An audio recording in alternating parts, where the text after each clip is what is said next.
হ বিদেশে থাকি বইলা কি মাছ খামু না, এ দুঃখ কই রাখি বলেন তো। তাই তো অনেকক্ষই যা বিদেশি দোকান থেকে পাইছি এই বিদেশি মাছ, এটারে কয় টুনা মাছ। তাই আজ রাঁধুম টুনা মাছের কাবাব।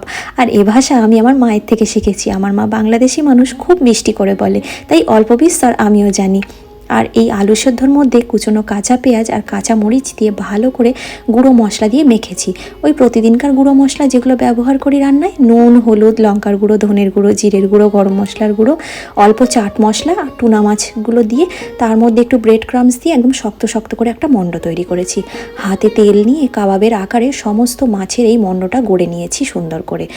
আর তারপরে যে কড়ার মধ্যে তেলটা ব্যবহার করলাম ওটা কিন্তু টুনা মাছের ক্যানের মধ্যেই থাকে।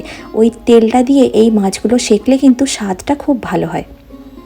গ্যাসটা লো টু মিডিয়ামে রেখে উল্টে পাল্টে হালকা হাতে এগুলো নামিয়ে নিলেই কিন্তু তৈরি হয়ে যাবে টুনা মাছের কাবাব। কেমন লাগলো ভিডিওটা একবার হলেও